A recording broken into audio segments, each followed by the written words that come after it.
लोग श्रीमद् भागवतम के दूसरे स्कंद के 7वें अध्याय के 6ठे श्लोक को देख रहे हैं। इससे पहले श्रीमद् भागवतम को हम चर्चा करें। एक भक्त ने आज एक दुखी मन से मुझे कमेंट किया, सुबह पूछ रहे थे कि हमें लोग कह रहे हैं कि हम यूजलेस हैं, मतलब वो यूजलेस हैं।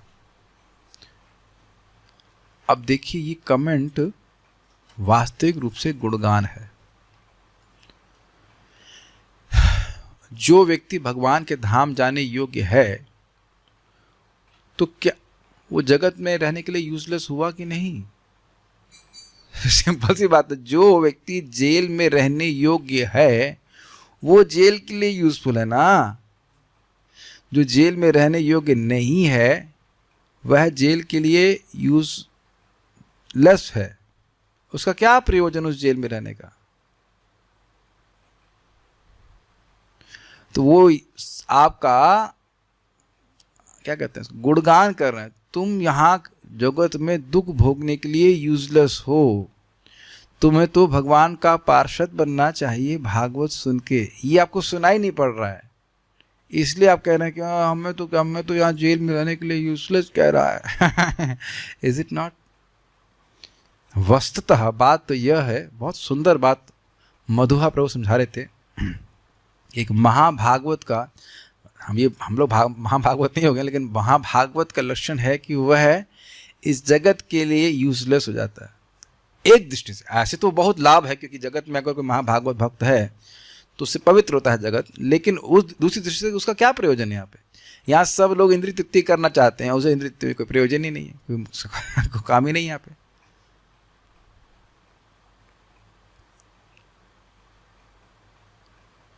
यहाँ कौन है तेरा भक्त, तू आया क्यों यहाँ?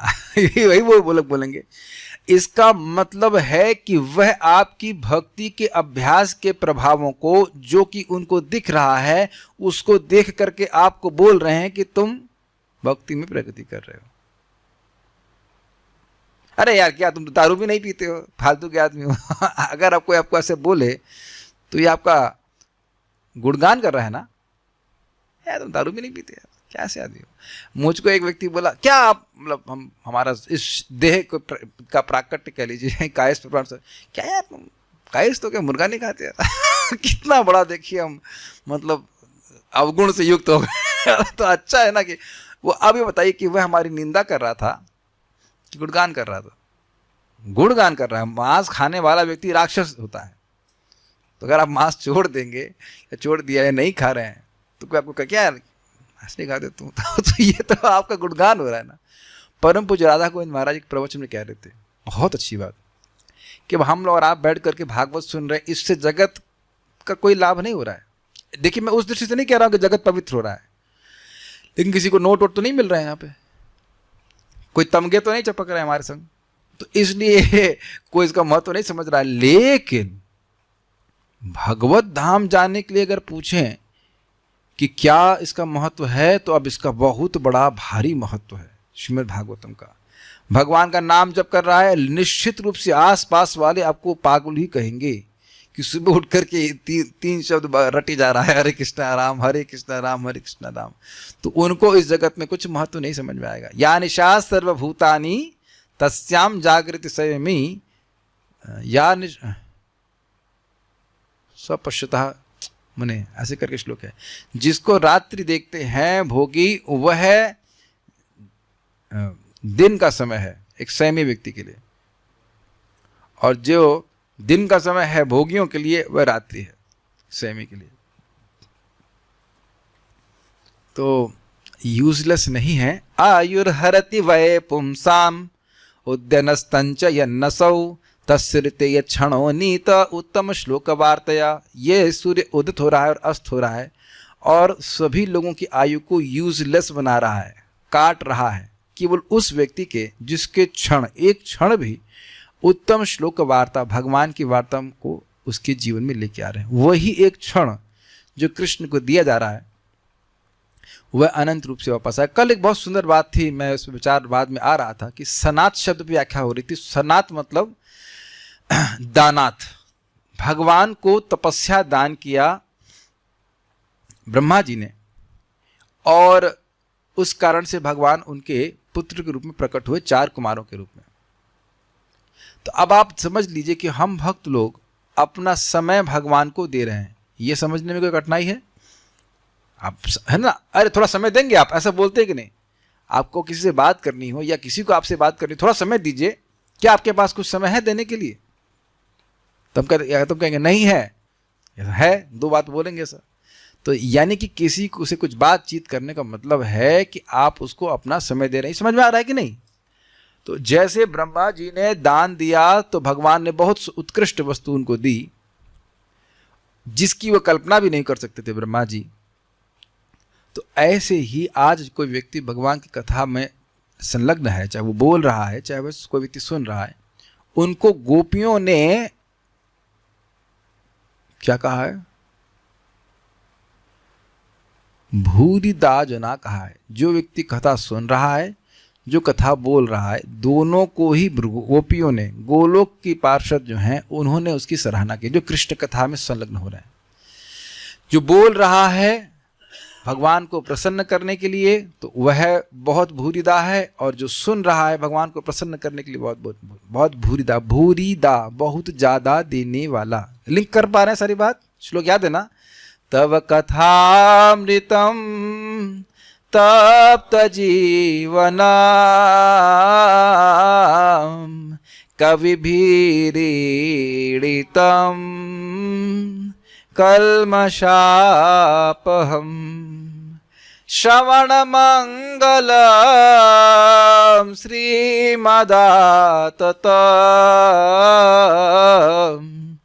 भुवि गृह्णन्ति ये भूरिदा जना। तो जो भगवान की कथाओं को इस प्रकार से दे रहा है, यानी भगवान को दे रहा है अपना समय, तो वह समय भगवान की कृपा से अनंत रूप में वापस आएगा, अर्थात वैकुंठ की प्राप्ति कराएगा। तो ये बातें हमको इसीलिए बार बार सुननी होंगी। जब ये भक्त परेशान हुआ तो इसका मतलब है कि उसकी कोमल श्रद्धा है।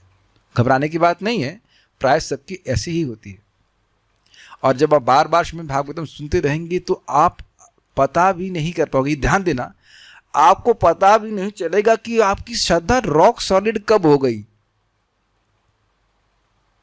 मैं समझा पा रहा हूं? भक्तिर भवती नैष्टिकी, कुछ भी हो जाए हम भक्ति नहीं छोड़ेंगे, ये भावना कब हो गई आपको मालूम भी नहीं चलेगा। ये जादू की तरह कार्य करता है। ये बहुत अद्भुत है, एकदम अद्भुत है। मैं बहुत से भक्तों को देख रहा हूँ जो बहुत दृढ़ता से भक्ति कर रहे हैं। ऐसा नहीं कि उनके शरीर में परेशानी नहीं आ रही है, कुछ नहीं आ रहा, लेकिन श्रीमद् भागवतम के नित्य श्रवण से ये बहुत तीव्रता से हो गया है। हम 2 भक्तों को तो देख ही रहे हैं, अच्छे से, बहुत अच्छे से आप लोग भक्ति कर रहे हैं। मैं नाम नहीं बोलूँगा, नाम बोलने से थोड़ा सा अहंकार आ सकता है, लेकिन हम देख रहे हैं। लेकिन आप ये देख रहे हैं कि कथा, मैं आप लोग को नाम लिए बिना बोल रहा हूँ, कथा नहीं सुनने से पहले वो जीवन, जब आप रोज कथा नहीं सुनते थे तो इतना उत्साह नहीं रहता है। लेकिन आप, मैं देख रहा हूँ कि आप लोग नियमित रूप से कथा सुन रहे हैं, तो आप लोग फिक्स हो रहे हैं किसको बोल रहे हैं, किसको बोल रहे हैं, किसको बोल रहे हैं। चलिए हम नाम लेते हैं। कृपा अच्युत प्रभु और पूर्ण याद आ रहा है, प्राणपा माता जी। आई थिंक जब से आप लोग ज्वाइन की, शायद ही कोई क्लास में उसमें से हो गया, बीच में एक आध एवरीडे हियरिंग। लादनी शक्ति माता जी, आप नहीं देखते कि कथा मालूम ना शाम को सुने तो कुछ अजीब सा लगता है, ऐसा लग रहा है कुछ है ना। तो जो लोग नियमित रूप से सुनते हैं, आप भी और भी अन्य भक्तों को हम देख रहे हैं, जो लोग कथा सुनते हैं उनके जीवन में उतार चढ़ाव जो भी आएगा, लेकिन मन शांत हो रहा है। क्यों मन, क्या नाम है उनका, माँ से क्या नाम है, भूल गया मैं फिर से। हाँ, महावीर प्रभु। आप लोगों को तो मेरा डांट लगाई थी, क्या आप लोग डिस्टर्ब कर रहे हैं, लेकिन मुझे आश्चर्य हुआ कि पूरा परिवार आया। बहुत अच्छी बात। आप देख रहे हैं कि कथा सुनने से कुछ भक्ति में स्थिरता आती है। ये हम पेशेंट्स के रिव्यू दे रहे हैं, हम सभी लोग पेशेंट हैं। और देखिए, कौन व्यक्ति इसने कोई क्लास मिस नहीं करी है? मेरा कौन व्यक्ति इसने मेरी कोई क्लास मिस नहीं करी है? मैंने अपनी सारी क्लास में आया हूँ, तो मैं भी देख रहा हूँ कि जीवन में बहुत सारे उतार चढ़ाव आ रहे हैं, ये हो रहा है वो हो रहा है, लेकिन मन स्थिर बना रहता है। इसलिए भक्ति में बचे रहने के लिए आवश्यक है कि प्रभुपाद जी ग्रंथ को इस प्रकार से पढ़े, आचार्यों की बात को सुने। ये अच्छा है। आप देखते होंगे, आप लोग महसूस भी करते होंगे, कुछ चल रहा होता है बैकग्राउंड में, तो वो कुछ फिल्टर होकर भले कथा में आ जाए, लेकिन कथा चल जाती है, मतलब चलती रहती है, बोलते रहिए, बाध्य होकर के बोलें या कुछ ही बोलें, लेकिन इससे लाभ जरूर होता है। आज हम आपको बहुत सुंदर कथा सुनाएंगे। हम मतलब ये कथा बहुत सुंदर है और इतना अच्छा अर्थ इसमें लिए गए हैं, आप लोग खुश हो जाएंगे सुन करके। तो शुरू करते हैं और उसमें अप्सराएं भी आएंगी। Let's see what happens. मेरे पीछे बोलिए, गाया जाएगा इसको। धर्मस्य दक्ष दुहितर यजनिष्ठ मूर्त्यां नारायणो नर इति स्वतपः प्रभावः। धर्मस्य दक्ष दुहितर्यजनिष्ठ मूर्त्यां नारायणो नर इति स्वतपः प्रभावः। दृष्ट्वात्मनो भगवतो नियमावलोपं देव्यस्त्वनङ्गप्रतना घटितुं न शेकु। दृष्ट्वात्मनो भगवतो नियमावलोपं देव्यस्त्वनङ्गप्रतना घटितुं न शेकुः। धर्मस्य दक्ष दुहितैर् यजनिष्ठमूर्त्यां नारायणो नर इति स्वतपः प्रभावः। धर्मस्य दक्ष दुहितर्यजनिष्ठमूर्त्यां नारायणो नर इति स्वतपः प्रभावः। दृष्ट्वात्मनो भगवतो नियमावलोपं देव्यस्तनोऽङ्गप्रतना घटितं न शेकुः। दृष्ट्वात्मनो भगवतो नियमावलोपं देव्यस्त्वनङ्गप्रतिना घटितुं न शेकुः। धर्मस्य दक्ष दुहितर यजनिष्ठमूर्त्यां नारायणो नर इति स्वतपः प्रभावः। धर्मस्य दक्ष दुहितर्यजनिष्ठमूर्त्यां नारायणो नर इति स्वतपः प्रभावः। दृष्ट्वात्मनो भगवतो नियमावलोपं देव्यस्त्वनङ्गप्रतना घटितं न शेकुः। दृष्ट्वात्मनो भगवतो नियमावलोपं देव्यस्त्वनङ्गप्रतिना घटितुं न शेकुः। धर्मस्य दक्ष दुहितर यजनिष्ठमूर्त्यां नारायणो नर इति स्वतपः प्रभावः। धर्मस्य दक्ष दुहितर्यजनिष्ठमूर्त्यां नारायणो नर इति स्वतपः प्रभावः। दृष्ट्वात्मनो भगवतो नियमावलोपं देव्यस्त्वनङ्गप्रतना घटितुं न शेकुः। दृष्ट्वात्मनो भगवतो नियमावलोपं देव्यस्त्वनङ्गप्रतिना घटितुं न शेकुः। धर्मस्य दक्ष दुहितर यजनिष्ठमूर्त्यां नारायणो नर इति स्वतपः प्रभावः। धर्मस्य दक्ष दुहितर्यजनिष्ठमूर्त्यां नारायणो नर इति स्वतपः प्रभावः। दृष्ट्वात्मनो भगवतो नियमावलोपं देव्यस्त्वनङ्गप्रतना घटितं न शेकुः।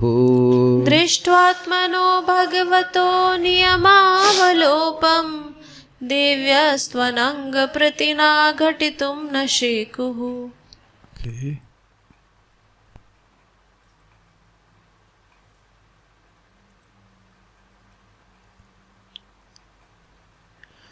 उन्होंने अपनी तपस्या की विधि प्रदर्शित करने के लिए धर्म की पत्नी तथा दक्ष की पुत्री मूर्ति के गर्भ से नर तथा नारायण युगल रूपों में जन्म लिया। कामदेव की सखियां, स्वर्ग की सुंदरियां उनका व्रत भंग करने आईं, किंतु वे असफल रहीं, क्योंकि उन्हें भगवान के शरीर से अपने समान अनेक सुंदरियां उत्पन्न होती दिखाई पड़ी। अन्वय देखिएगा। स्व तपः प्रभाव, उन्होंने अपनी तपस्या की विधि प्रदर्शित करने के लिए कि कितना तप कर सकते हैं, और आज भी भगवान नर नारायण बद्रिकाश्रम में तपस्या कर रहे हैं लोक के कल्याण के लिए। दक्ष दुहितरी, दक्ष प्रजापति की पुत्री तथा धर्मस्य मूर्त्याम, धर्म की पत्नी मूर्ति देवी से, ठीक है। नर नारायण इति, नर नारायण इस प्रकार दो रूपों में अजनिष्ठ जन्म लिया। अनंग प्रतना, अनंग जो है ये कामदेव का नाम है। इनका नाम अनंग क्यों है? एक बार यह शिव जी को डिस्टर्ब करने के लिए गए थे, तो इन्होंने फूल के बाण मारे और शिव जी डिस्टर्ब भी हुए, और शिव जी क्रोध में आकर आंखें खोले कि उनकी तपस्या को भंग करने वाला कौन है, तो इनकी आंखों से अग्नि प्रकट हुई और वह कामदेव को जला दी। तो इनका अंग यानी स्थूल शरीर नष्ट हो गया, इसलिए इनको अनंग कहा जाता है।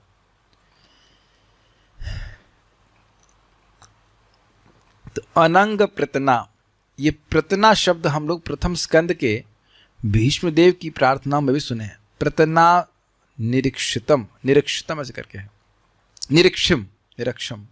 अर्जुन ने जब कौरवों की और पांडवों की सेना प्रतना उसको देखा तो फिर वह शोक से आकुल हो गए थे और भगवान ने उनकी अपने उपदेश के द्वारा उनके शोक को नष्ट किया था। तो कामदेव की सेना रूपी सखियां, कामदेव अकेले नहीं आए नर नारायण भगवान को उनकी तपस्या से डिस्टर्ब करने के लिए, अपितु पूरी सेना लेके आए। इसलिए कह रहे हैं कि डबल आ गया कि कामदेव की सेना रूपी सखियां, सुंदर सुंदर स्त्रियां, और वह कैसी थी, इस जगत की नहीं थी, देव्या, स्वर्ग की नैसर्गिक सुंदरियां उनका व्रत भंग करने आए। नैसर्गिक मतलब होता है प्राकृतिक। स्वर्ग की स्त्रियों से उनके शरीर से सुगंध उत्पन्न होती है, ऐसा तो पृथ्वी में किसी का शरीर नहीं है। सुगंध लगा के चलते हैं ताकि जो दुर्गंध है वह ढक जाए, चाहे स्त्री का शरीर हो चाहे पुरुष का शरीर हो, किसी का भी हो। खुद को भी महक बुरी ना आए इसलिए दूसरों को आ जाए तो। और अद्भुत बात यह है कि जो खूब सेंट लगा के जाता है उसको कोई दूसरा सूंघता है तो सोचता है कि उसके शरीर से आ रही है, जबकि उसके शरीर से नहीं आ रही है, उसके ऊपर जो पोता पोती करी गई है उसकी वजह से आ रही है। लेकिन स्वर्ग की सुंदरियां सहज रूप से सुंदर है। इस संबंध में बड़ी सुंदर कमेंट है कि जब अमृत मंथन हो रहा था, अमृत निकल आया तो मोहिनी मूर्ति आई, तो वहाँ पे असुरगण बोल रहे हैं, क्या तुम नाग कन्या हो, क्या तुम स्वर्ग से आई हो, ऐसे करके, क्या तुम असुरों की कहीं कन्या हो, या ऐसे करके नाम, लेकिन इंसानों की कन्या वो नहीं बोल रहे हैं। तो वहाँ महाराज कह रहे हैं कि इंसानों को तो सुंदर माना ही नहीं जाता है। तो यहाँ तो अब लोग इंसानों की कन्याओं से गिरे जा रहे हैं, लेकिन देवियां यानी अब उनकी सुंदरता की कल्पना भी नहीं की जा सकती है। वहाँ की अप्सरा, जैसे कि विश्वामित्र, आप लोग को बात सुनाई पड़ रही होगी, ओके, उम्मीद है कि बल्ब बंद नहीं हो जाएगा, उससे पहले जनरेटर ऑन हो जाना चाहिए। तो वहाँ स्वर्ग की जो स्त्रियां हैं वो अत्यंत सुंदर होती हैं और वो आई भगवान नर नारायण की तपस्या को भंग करने के लिए। तू भगवतः आत्मनः, किंतु श्री भगवान से अपने समान उर्वशी आदि अनेक सुंदरियां उत्पन्न होती दृष्टवा, यानी देख करके उन्होंने देखा कि भगवान नर नारायण से उनके भी उनसे उनके जैसी मतलब स्त्री रूप में, लेकिन उनसे कहीं अधिक सुंदर स्त्रियों की भरमार भगवान नर नारायण के देह से प्रकट हो रही। देह का मतलब उनके वपु से, उनके विग्रह से। जैसे मान लो कोई कहे रसगुल्ला खाएंगे क्या, और व्यक्ति दिखाए रसगुल्ला, अरे ये देखो, और रसगुल्लों की आपके पास भरमार पड़ी है। जैसे मान लीजिए आप ही खिचड़ी बांट रहे हैं टनों टन, और कहे ये एक दूना खिचड़ी लोगे जिसमें घी भी नहीं, कोई सब्जी नहीं, कोई पालक नहीं, कुछ रंग नहीं, कोई हल्दी नहीं, तो आपको हंसी नहीं आएगी। तो देखिए, अगर हमारे पास बहुत विशाल खिचड़ी का भंडार है, हम ही सबको खिचड़ी बांट रहे, घी की बनी हुई, सब्जियां डली हुई, और कोई सूखी खिचड़ी ला के देता है, इसमें हल्दी नहीं, हल्दी भी नहीं है, मतलब बहुत माइन्यूट हल्दी, थोड़ी सी दाल डाल दी 2 दाने, और ऐसे एकदम मतलब, तो विल बी इंटरेस्टेड। तो आप हंसेंगे नहीं, क्या हमको तुम खिचड़ी दिखा रहे हो, ये देखो। तो उसी प्रकार से भगवान क्रोधित नहीं हुए। जैसे कि विश्वामित्र पहले तो गिर गए थे, किसके, मेनका के द्वारा, फिर उसके बाद फिर तपस्या की तो फिर रंभा आ गई। तो पहले हुए काम की वशीभूत, बड़े भाई से वशीभूत हो गए, उसके बाद क्रोधित हो गए, रंभा को स्तंभित करते, पत्थर बना दिए थे। तो अब वह क्रोध के वशीभूत हो गए, तो दोनों ही स्थिति में पतन हो गया। लेकिन जब ये आई इस प्रकार से देवियाँ भगवान के नियम को भंग करने के लिए, तो भगवान मुस्कुराए थे, तो मुस्कुराए के समझा दिया, तुम लोग रूप दिखाने आई हो, तुम लोग को रूप पता ही नहीं है, देखो। और भगवान ने अपने दिव्य शरीर से बहुत ही सुंदर स्त्रियां प्रकट कर दी, जिनके आगे ये स्त्रियां कुछ भी नहीं थी। ठीक है, तो इसलिए कह रहे हैं कि उनका किंतु श्री भगवान ने आत्मना अपने समान उर्वशी आदि अनेक सुंदरियां उत्पन्न होती देखी। मतलब अपने समान, मतलब उन अप्सरा ने देखा कि हमारे सामने हमारे जैसी स्त्रियां हैं, लेकिन अब वह सुंदरता की दृष्टि से कई गुना अधिक थी। और उसमें एक भगवान ने कहा आप ले जाइए, तो उर्वशी को लेके गए। नियम अवलोपम, नियम अवलोपम मतलब नियम का अवलोप। नियम लोप समझते हैं, लुप्त हो जाना, समाप्त हो जाना। तो नियम अवलोप मतलब नियम का भंग, नियम गायब हो गया। कोई व्यक्ति अब करता है कि हम रोज 16 माला जप करेंगे, तो अब नहीं कर रहा है, तो उसका नियम का अवलोप हो गया, नियम रुक गया, नियम का भंग हो गया। इसलिए कह रहे व्रत भंग घटितम न शेकु। घटितम यानी होना, नियम भंग होना कभी संभव ना हो सका। अर्थात भगवान का जो नियम था, तपस्या था, ब्रह्मचर्य का पालन कर रहे थे, तपस्या कर रहे थे, उसका व्रत भंग होना संभव नहीं हो पाया। जरा श्लोक देखिए, धर्मस्य दक्ष दुहितर। धर्मस्य मतलब धर्म की बेटी नहीं, धर्म की पत्नी, और दक्ष दुहितर यानी दक्ष की बेटी, अजनिष्ट उसके यहाँ से, उनके गर्भ से वह प्रकट हुए। मूर्तियां मतलब उन बेटी का नाम था मूर्ति, धर्म की पत्नी का नाम था मूर्ति। कैसे प्रकट हुए? नारायणो नर इति, नर नारायण इस प्रकार से प्रकट हुए। क्यों प्रकट हुए? स्वतपः प्रभाव। अब उनका विशेष तपस्या का, स्व मतलब असाधारण, स्व यहाँ पे किसका, स्व का अर्थ क्या समझते हैं? अपना। और यहां पे अपना का क्या अर्थ हुआ? भगवान का। तो भगवान के समान कौन है? कोई भी नहीं है, असमूर्ध हो। तो स्वतप का, स्वतप हमें स्व का अर्थ असाधारण श्रीधर स्वामी इसलिए लेना है। कुछ समझ में आया आपको? बड़ा जबरदस्त बात है। स्व मतलब असाधारण और तप मतलब प्रभाव। स्वतप प्रभाव, अपने बहुत अद्भुत असाधारण तपस्या का प्रभाव दिखा रहे थे। क्या प्रभाव था? तो क्या प्रभाव था यह दिखाने के लिए कह रहे हैं, दृष्ट्वा आत्मनः, देखकर अपने जैसी सुंदर स्त्रियों को देखकर। कहां से? भगवता, भगवान से प्रकट होती हुई। नियमावलोकम, भगवान का जो नियम का अवलोप करने की, व्रत भंग करने की जो उनकी चेष्टा थी।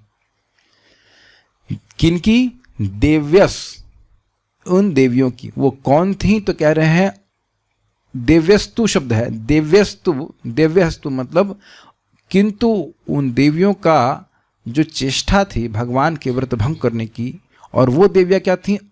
अनंग प्रतना, कामदेव की सेना रूप थी। वो बहुत सी स्त्रियां थी। घटितम न शेको, घटित नहीं हो पाया, भगवान का व्रत भंग घटित नहीं हो पाया। यह इस श्लोक का एक अर्थ है। 3 अर्थ आपके सामने भी आने वाले हैं। आप लोग क्या चाहते हैं? पहले हम इसकी लीला को समझा दें, फिर आगे टीकाओं को पढ़ाएं, या टीका पढ़ाकर लीला समझाएं? आप लोग जैसे चाहें।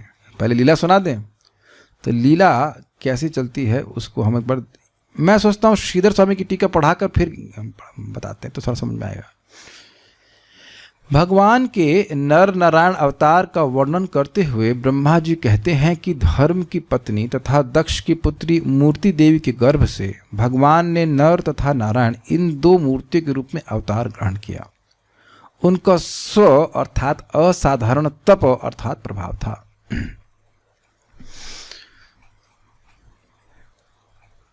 उनका, या ऐसे जोड़ लीजिए, स्व तप प्रभाव, असाधारण तपस्या का प्रभाव था, ऐसे समझ सकते हैं। देखिए, जब व्यक्ति तप करता है तो उसमें तेज आता है। और तेज का अर्थ होता है दूसरों को प्रभावित करने की क्षमता। यहाँ इस घटना में हम देख रहे हैं कि स्वर्ग की अप्सराएं उनको प्रभावित करने के लिए आईं, लेकिन भगवान ने उनको ही प्रभावित कर दिया। जैसे सूर्य तपता है तो उसमें तेज उत्पन्न होता है और वह तेज पूरे जगत को प्रभावित करता है। अब तो स्पष्ट समझ में आ रहा है। कोई व्यक्ति अगर तप नहीं करेगा तो उसमें कोई तेज नहीं आएगा,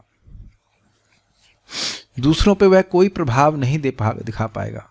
तो भगवान, वैसे तो भगवान को तपस्या करने की जरूरत नहीं है, भगवान तो स्वतः ही तेजस्वी हैं, लेकिन फिर भी लोगों को शिक्षा देने के लिए भगवान तप करते हैं। अभी यह क्यों?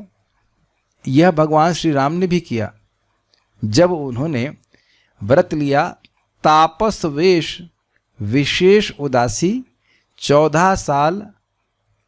14 वर्ष राम वनवासी। ये व्रत था कि तपस्वी का वेश लेंगे जबकि गृहस्थ हैं और पत्नी और नवविवाहित है। ऐसा नहीं कि अब वानप्रस्थ में चले गए भगवान, अभी तो शादी हुई है, अभी कोई संतान भी नहीं हुई है, एकदम नवविवाहिता उनकी स्त्री हैं, सीता माता हैं, और वो स्वयं उनका राज्याभिषेक होना है, अगले दिन ही तो होना था।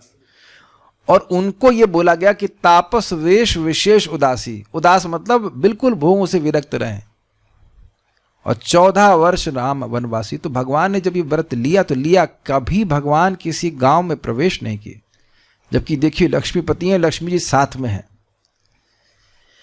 तो महाराज बड़ा सुंदर समझा रहे थे कि देखिए भगवान जब यहाँ पे आते हैं तो भगवान तपस्या की शिक्षा देते हैं और उसको करके भी दिखाते हैं। अगर क्यों, भगवान स्वयं कहें यद यद आचरति श्रेष्ठस तत्तत्तेव तरो जनः सयत प्रमाणम कुरुते लोकस्तद अनुवर्तते। जैसा जैसा लोग श्रेष्ठ लोग करते हैं वैसे वैसे उनसे अलग जो श्रेष्ठ नहीं है वैसा वैसा ही करते हैं। जिस प्रमाण को श्रेष्ठ व्यक्ति स्थापित करते हैं उसी के अनुसार जो लोग श्रेष्ठ नहीं है वैसा करते हैं। जो श्रेष्ठ नहीं है उनके पास खुद इतनी बुद्धि नहीं होती कि क्या करें क्या नहीं करें। तो भगवान जब यहाँ पे आते हैं तो तप करके दिखाते हैं, क्योंकि जीव भोग करके ही जगत में फंसा हुआ है। अगर आप लोगों को लगता है कि आपका घर छोटा है तो कृपया श्रीमन चैतन्य महाप्रभु, उनके महाप्रभु के डिवोटी है ना हम लोग, महाप्रभु के डिवोटी हैं किसी और के हैं आप लोग, चैतन्य महाप्रभु के डिवोटी है ना, तो जरा उनका घर जाके देखिएगा गंभीरा में, घर मतलब जिसमें रहते थे संन्यास के बाद, संन्यास हाँ लेने के उपरांत, बहुत ही छोटा आश्चर्य, इतने छोटे रूम में रहते थे भगवान। गोलोक विहारी कृष्ण ही तो चैतन्य महाप्रभु के रूप में आए। तो भगवान बार बार शिक्षा देते हैं, बल्कि जगदानंद पंडित आप जानते हैं बार बार व्यवस्था करते कि कुछ भोग स्वीकार कर लें। कभी चंदन का तेल ले आते, कभी सुंदर गद्दा ले आते, लेकिन भगवान स्वीकार नहीं कर रहे थे। तो हम खाली बात कर रहे हैं कि भगवान आते हैं तो हमको सिखाते हैं, हम सभी लोग को सिखाते हैं तप करना। लेकिन एक बहुत सुंदर बात है कि जब तपस्या दिव्य की जाती है तो उससे जगत के लोगों को लाभ होता है। जैसे श्रीमद् भागवतम का ये श्रवण कीर्तन ये तपस्या है। हम दुनिया की बात छोड़ करके भगवान की बात कर रहे हैं, तो इससे हम भी पवित्र हो रहे हैं और जगत पवित्रम प्रगृणीत करहिचित, और पूरा जगत पवित्र होता है। पूरा विश्वास के संग ये कथा करना चाहिए। आप जब कर रहे हैं पूरा जगत पर उसका प्रभाव होता है। लेकिन अब कोई अघोर पना कर रहा है, अघोर समझते हैं ना, अघोरी बन रहा है, तो वो इस तरह की घोर तपस्या करने से लोगों को कष्ट पहुंचता। जैसे कि हिरण्यकश्यप ने बहुत तपस्या किया लेकिन उससे तीनों लोगों को दुख ही प्राप्त हुआ। धुआं निकल रहा था उसके सर से, कभी चेक कीजिए कि इतना तपस्या किए कि हमारे सर से धुआं निकल रहा है, कभी नहीं निकला। प्रहलाद ध्रुव महाराज भी भगवान की भक्ति की, तो जब भगवान की भक्ति करता है वैसी तपस्या करता है तो उससे लोगों का कल्याण होता है। लेकिन जो और इसी प्रकार कल्याण को करने में भगवान नर नारायण आज भी लगे हुए हैं। आप आगे सुनेंगे कि तपस्या मेरा हृदय है, भगवान स्वयं इस बात को बोलते हैं, और ब्रह्मा जी को भी उपदेश दिए तपह तपह। तो भगवान ने तपस्या करके दिखाया। काम की सेना रूपी अप्सराओं ने अनंग प्रतना का अर्थ बता रहे हैं यहाँ पे। काम की सेना रूपी अप्सराओं ने श्री भगवान से आत्मनः अर्थात अपने से भी सुंदर उर्वशी को देखकर श्री भगवान की नियम का भंग नहीं कर सकी। तो ये तो बड़ा स्पष्ट समझ में आ रहा है। अथवा अर्थ क्या है, आत्मनः अर्थात उन अप्सराओं का अपना जो तपस्या नाश करना रूप नियम था उसका लोप देखकर भगवतः घटयितुम न शेकु, वे भगवान के नियम को भंग नहीं कर सके। कुछ समझ में आया? श्लोक देखिए वापस। वो कह रहे हैं आत्मनः भगवतः नियमावलोपम। तो अब एक अर्थ यहाँ पे लिया गया कि अपने जैसा उर्वशी को देख करके वह भगवान के नियम को भंग नहीं कर सके। और दूसरा अर्थ है कि उनका जो आत्मना को षष्ठी विभक्ति में लिया जा रहा है, मतलब उनका जो तपस्वियों का व्रत भंग करने का नियम था उसका लोप हो गया। किसका नियम अवलोप हो गया? अप्सराओं का ये व्रत है कि वह तपस्वियों का नियम भंग करती हैं, तो उसका नियम अवलोप हो गया। इस कारण से भगवान के व्रत को घटितुम न शेकु। समझ पा रहे? दो अर्थ समझ पाए। एक कि भगवान के नियम के अवलोप को करने के लिए आई, व्रत भंग करने आई, वो नहीं हो पाया। और दूसरा है कि उनका व्रत था कि व्रत भंग करने आएंगे, लेकिन वो व्रत भंग करने का नियम का अवलोप हो गया, वो व्रत भंग करने का व्रत टूट गया, इसलिए भगवान के व्रत को नहीं तोड़ पाए। दोनों बातें हुई कि नहीं? अप्सराओं ने व्रत लिया कि इसको हम तोड़ेंगे, इसका हम मतलब ब्रह्मचर्य जो है वो तोड़ देंगे, लेकिन वो नहीं तोड़ पाई, तो उनका व्रत टूट गया कि नहीं? तो नियमावलोपम को अप्सराओं से जोड़ दिया जाए तो कह रहे ना, इनका व्रत भंग हो गया। दो अर्थ आगे देखते हैं। सारार्थ, हाँ सॉरी, यहाँ हो गया। यह कथा 11वें स्कंद में आएगी। तो अब 11वें स्कंद की कथा को सुना लिया जाए, उसके बाद फिर आगे बढ़ते हैं। 11, 4, 6 और 16 अब आपके पास है कि नहीं वहाँ पे बीबी, इस पर तो हम दिखा रहे हैं, ये तो जूम ज्वाइन कर लीजिए तो हम स्लाइड शेयर कर देंगे, आप देखिएगा।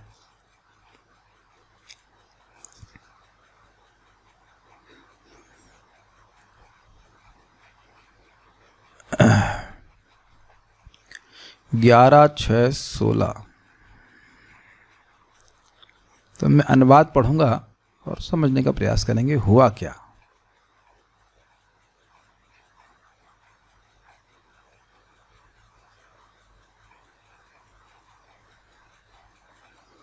मैं 16 से नहीं शुरू हो रहा है, 11, 6, 9 से था ना। एक मिनट रुकिए।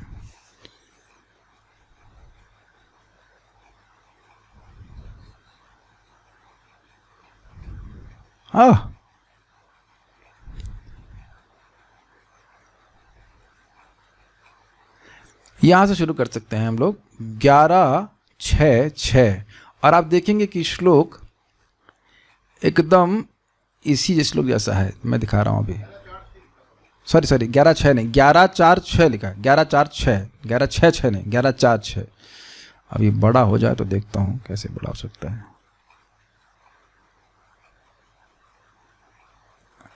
ओके, दिख रहा है सब लोगों को? मेरे ख्याल से जूम के ऊपर दिख रहा होगा।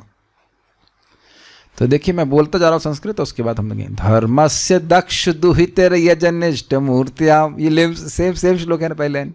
नारायणो नर ऋषि प्रवरः प्रशान्तः नैष्कर्म्य लक्षणमुवाच चचार कर्मा योद्यापि चास्त ऋषिवर्य निषेवितांग्री। परम शांत तथा ऋषियों में श्रेष्ठ नर नारायण ऋषि का जन्म धर्म तथा उनकी पत्नी दक्ष पुत्री मूर्ति के रूप में हुआ था। नर नारायण ऋषि ने भगवत भक्ति की शिक्षा दी, जिससे भौतिक कर्म का अंत हो जाता है, और उन्होंने स्वयं इस ज्ञान का पूरी तरह से अभ्यास किया। देख लीजिए, उनको जरूरत नहीं, लेकिन अभ्यास इसलिए किए ताकि उसकी शिक्षा दे सकें। The most easy way to teach others is to practise oneself. वे आज भी जीवित हैं, समझ में आ गया? आज भी बद्रिकाश्रम में हैं और उनके चरण कमलों की सेवा बड़े बड़े संत पुरुष द्वारा की जाती है। लोग कहते हैं हमें दिखाई क्यों नहीं पड़ते? वो सब बात छोड़ दीजिए, हमारे आध्यात्मिक चक्षु होंगे तब दिखेंगे। इंद्रो विशंक्य मम धाम जिजृक्षतीति कामम न्ययुंक्त सगणम सबदर्युपाख्यम गत्वाप्सरो गणवसंत सुमंदवातैः स्त्रीपेक्षणेषुभिर्विद्यदतन्महिज्ञः।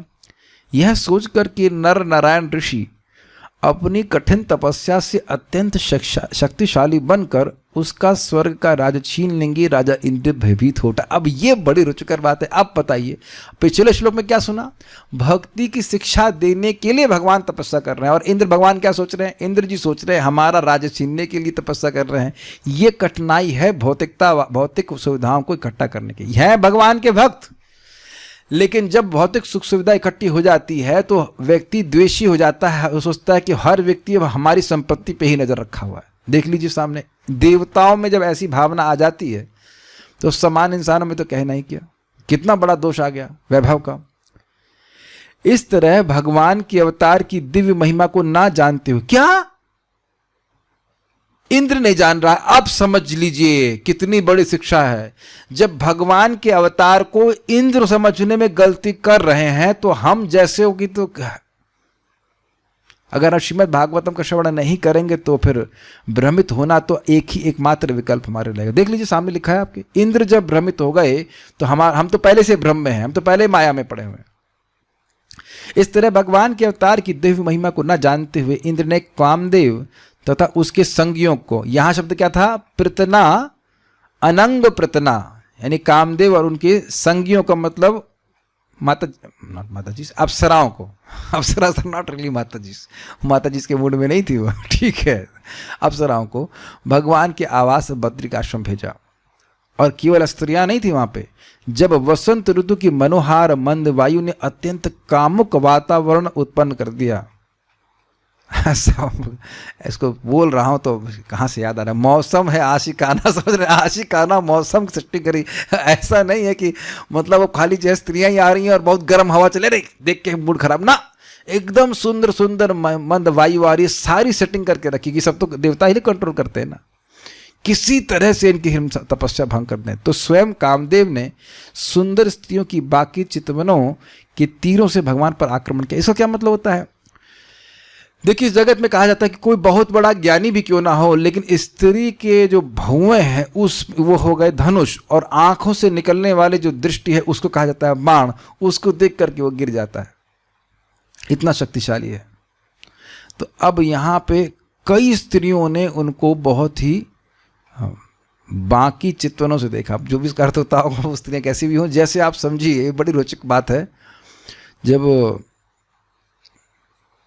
मोहिनी मूर्ति असुरों और देवताओं को अमृत बांट रही थी, तो बांटती थी अमृत देवताओं को और देखती थी असुरों की तरफ, और उनकी दृष्टिपात को देख करके ही असुरों को लगता था, अरे इनको तो ये ऊपर ऊपर वाला दे रही है, जो मोटा मोटा माल है तो हमारे पास लाके रखेगी। केवल आंखों से देख करके ऐसा मोह मोहिनी मूर्ति ने प्रस्तुत कर। भगवान तो एक्सपर्ट है। विज्ञाय शक्रकृतमक्रमदादिदेवः प्राह प्रहस्य, क्या शब्द है, प्राह प्रहस्य गत विस्मय एजमानान् मा भैर्विभो मदन मारुत देव वध्वो गृणीत नो बलिशम शून्यमिमं कुरुध्वम्। क्या पोएट्री है, अद्भुत ना। शक्र क्रम मा दिदे किस प्राह प्रह, अद्भुत। हम तो ज्यादा व्याख्या नहीं कर सकते सबकी, लेकिन काव्य बड़ा सुंदर लग रहा है। इंद्र द्वारा किए गए अपराध को समझते हुए आदि भगवान गर्वित नहीं हुए, वह क्रुद्ध नहीं हुए, अपितु कामदेव तथा कपा रहे उसके साथियों से वे हंसते हुए इस प्रकार बोले। क्यों? क्योंकि कामदेव को अनुभव है कि शिवजी के संग गड़बड़ किया तो बहुत दिक्कत हो गई थी, तो फिर ये परेशानी ना हो जाए। अब हमको ये पता नहीं कि मैं नहीं कह सकता कि शिवजी वाली घटना पहले हुई कि नर नारायण वाली, ये भी हमको नहीं पता। अब मैं इसलिए नहीं कह सकता कि कामदेव इस समय शरीर में है या बाहर है, लेकिन अब जो भी हो उसके साथ ही जान रहे हैं, ये तो जानते हैं कि बहुत बड़ी तपस्वी को व्यक्ति है, उसको गिरा दिया तो बच जाएंगे, लेकिन नहीं गिराया, समझ रहे बात, नहीं गिरा पाए तो वह अपनी तपस्या से फूंक देगा। समझ में आए बात?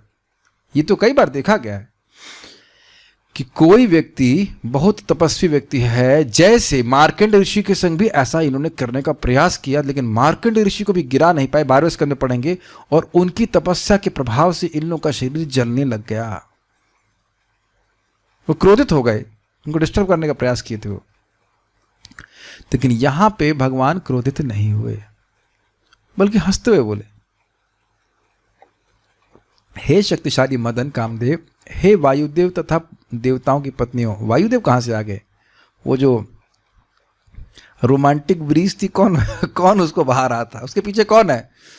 भगवान अगर पूछते, भगवान तो सब जानते, कौन भी ये हवा कौन बहाया? जैसे कोई कहीं एसी कौन चलाया तो कहेंगे ना ठंडी हवा कौन चला रहा था, ये जो मंद वायु कौन बहा रहा था? तो वायुदेव कहेंगे सरकार मैं कर रहा था। नहीं, अच्छा तू कर रहा, चलो तुम्हारी हवा टाइट करते हैं। तो भगवान के सामने तो छोटे मोटे सेवक ही है ना। तो कह रहे हैं कि वायुदेव तथा देवताओं की पत्नियां डरो नहीं, कृपया मेरे द्वारा दी जाने वाली भेंटें स्वीकार करो और अपनी उपस्थिति से मेरे आश्रम को पवित्र बनाओ। देखिए भगवान की क्या अद्भुत बात है। जो व्यक्ति उनकी तपस्या को भंग करने आए, यानी गलत रीति से आए, लेकिन वो देवता है, तो भगवान कितने सम्मान से बोल रहे हैं कि आप लोग हमसे घबराइए मत, आप परेशान मत होइए, बल्कि आप आए तो हमारा आश्रम पवित्र हो गया, जबकि आश्रम को अपवित्र करने के लिए आए थे, भोग की वासना जागृत करने के लिए आए थे, तो आश्रम अपवित्र होता ना, जहां तप हो रहा है। ओ कृष्णा, जल्दी जाओ कृष्णा, कुछ ठीक कराओ, ये बहुत बड़ा तपस्या, आज इतना मन कर रहा है क्लास देने का और इतना बाधा आ रही है, ये 10 बजे तक क्लास चलेगी। तो आश्रम को पवित्र करने की बजाय अपवित्र करने की इच्छा से वो लोग आए थे, सॉरी, लेकिन भगवान उनसे क्रोधित नहीं हुए। अब क्या भेंट दिए थे वो हम सुनते हैं। अब इससे पहले कि लाइट ना चली जाए, अप्सराओं को जो गिफ्ट मिला वो तो सुन लेना चाहिए। इत्थं ब्रुवेत्य भयदे नरदेव देवाः सव्रीडनं शिरसः सगृणं तमूचुः नैतद् विभो त्वयि परे विकृते विचित्रं स्वारामधीर निकरानत पाद पद्मे। हे राजा निमि, जब नर नारायण ऋषि ने देवताओं के भय को दूर करते हुए इस प्रकार कहा, तो उन्होंने लज्जा से अपने सिर झुका लिए। क्यों झुका लिए बताइए? देखिए, हम तो इनके बुरा करने, बहुत सुंदर, हम तो इनके आश्रम को अपवित्र करने आए और ये क्रोधित भी नहीं हुए।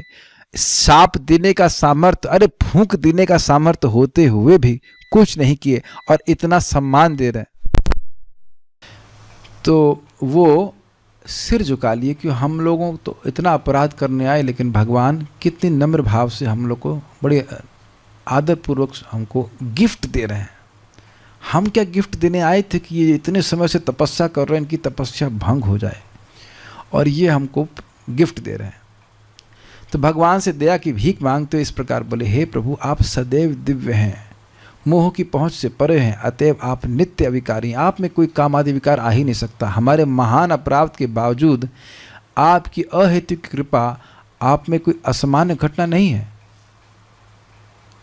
असामान्य घटना नहीं है मतलब सामान्य बात है। आपका गुस्सा नहीं होना कोई बहुत बड़ी बात नहीं है, क्योंकि असंख्य आत्मराम तथा क्रोध और मिथ्यांकार से मुक्त मुनिजन आपके चरण कमलों पर विनय पूर्वक अपना शीश झुकाते हैं। क्या मतलब हुआ?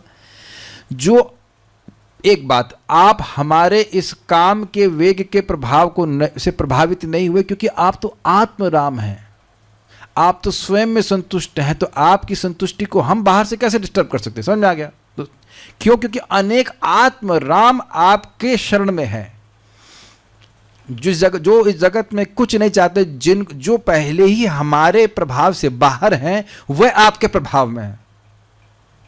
यह कह लीजिए कि आपके प्रभाव में होने के कारण वह आत्मराम है। आत्मरामश्च मुनियो निर्ग्रंथ अपि उरुक्रमे कुर्वंत हितु किम भक्तिम इत्थम भूत गुणो हरि। जो आत्मा में रमण करने वाले हैं, जिनको इस जगत से कुछ भी नहीं चाहिए, वह भी ठाकुर जी की, भगवान कृष्ण की, हरि की अहेतु की भक्ति करते हैं, उनको प्रसन्न करने के लिए भक्ति करते हैं। क्यों ऐसा? इत्थम भूत गुणों ही, भगवान के गुण ही इसी प्रकार के हैं, तो भगवान के दिव्य गुण हैं। तो जो आत्म रामाओं को, राम व्यक्तियों को रमाने वाले हैं, आकर्षित करने वाले हैं, वह अब देवताओं के भौतिक प्रलोभन से कैसे आकर्षित हो सकते हैं? कुछ समझ रहे हैं क्या मुत्तेनाए? जिनके चेले काम से प्रभावित नहीं होते, वह भगवान काम से कैसे प्रभावित होंगे? समझ में आ गया? और दूसरी बात कह रहे हैं कि जिनके चेले, भगवान के चेले, भगवान के भक्त क्रोध और अहंकार से मुक्त हो जाते हैं, तो फिर भगवान कैसे क्रोधित हो सकते हैं? इसलिए भगवान के लिए क्रोधित ना होना ये कोई बहुत बड़ी बात नहीं है, इसीलिए कह रहे हैं असामान्य नहीं है। मैंने कहा था इस लीला में बहुत सारी बातें सीखने को मिल रही हैं। त्वां सेवतां सुरकृता बहवोऽन्तराया स्वौको विलङ्घ्य परमं व्रजतां पदं ते नान्यस्य बहिर्षिद् बलिन ददतः स्वभागान् धत्ते पदं त्वमविता यदि विघ्नमूर्ध्नि। अब बड़ा सुंदर बात कह रहे हैं, देवता गण उन लोगों के मार्ग में अनेक अवरोध प्रस्तुत करते हैं जो देवताओं के अस्थायी आवासों को लांघ कर आपके परम धाम पहुंचने के लिए आपकी पूजा करते हैं। बहुत प्रकार के प्रलोभन आ सकते हैं, स्त्री का, धन का, फॉलोअर से क्या बोलते हैं, चेलों का चेलों का। इस प्रकार से व्यक्ति भक्ति के पथ से विपथ हो सकता है।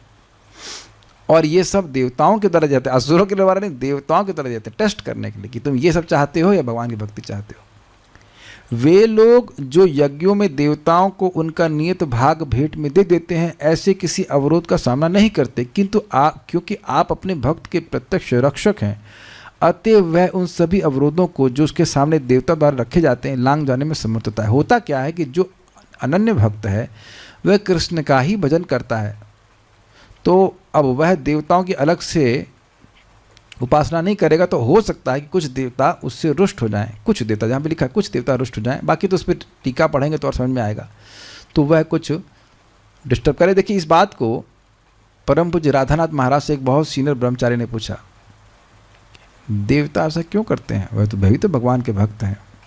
और इस मतलब डायरेक्टली मैं सुन रहा था उसकी रिकॉर्डिंग, तो महाराज बड़े ओपनली बोले, so does Kamdev never disturb you? And उत्तर है, क्या कामदेव आपको कभी परेशान नहीं करते? कामदेव, कामासुर नहीं है, कामदेव क्या परेशान नहीं करते? तो करते ही है, चाहे ब्रह्मचारी हो, चाहे गृहस्थ हो, चाहे कोई भी हो, है वो देवता। लेकिन भगवान ही उन देवताओं को के माध्यम से, कैसे भी के माध्यम से अपने भक्तों की परीक्षा लेते हैं, ये बात भी है। और भक्तों को विजय भी वही भगवान दिलवाते हैं। कोई व्यक्ति कुछ कर तो सकता नहीं भगवान की इच्छा के अलावा। तो ये बड़ी अद्भुत बात है कि भगवान की भक्ति में जो निरंतर लगा रहता है वह इन सभी अवरोधों को पार कर जाता है।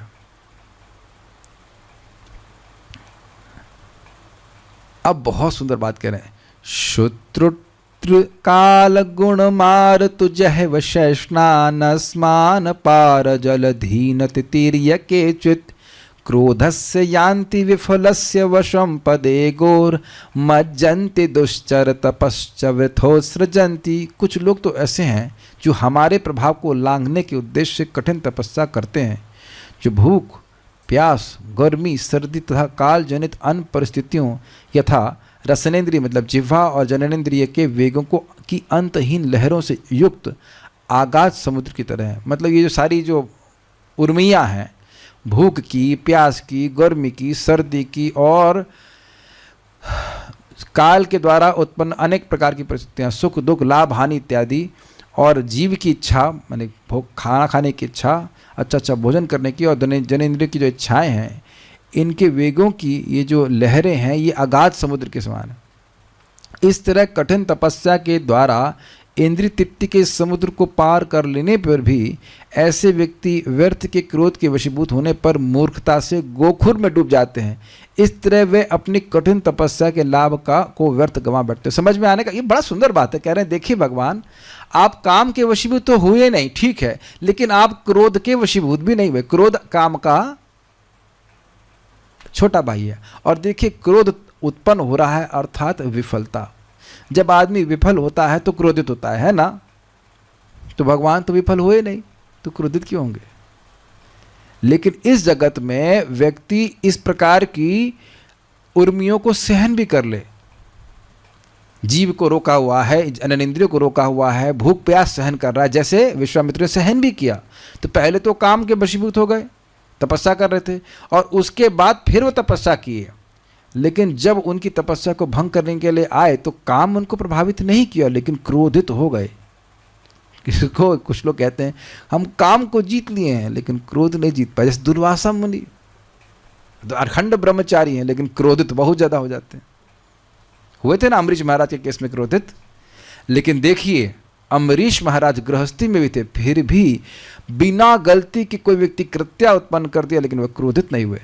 वो सब भगवान की व्यवस्था देख रहे हैं। कितनी अद्भुत बात है। गृहस्थ होने से नहीं हो जाता है बात भक्ति होने से होता है। कितनी अद्भुत बात है। नहीं क्रोधित हुए ना, कोई बिना गलती पे कोई आपको जान से मारने के लिए कृत्या उत्पन्न करने क्रोधित नहीं हो जाएंगे।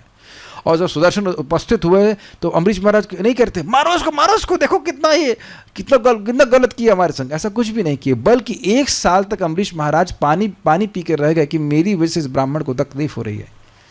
ये है ना, कौन अधिक इंद्रियजयी हुआ बताइए? अम्बरीश महाराज। तो कह रहे हैं कि आदमी क्रोध में फंस जाता है। तो आप तो क्रोधित भी नहीं हुए। आप हम लोग को जला के फूंक दिए होते तो आप क्रोध के वशीभूत हो जाते। तो क्रोध के वशीभूत भी नहीं, हमने काम और क्रोध को जीत लिया है। इति प्रगृणताम तेषाम स्त्रियोऽत्यद्भुत दर्शनः दर्शयामास शुश्रूषाम स्वर्चिता कुर्वतीर्विभु।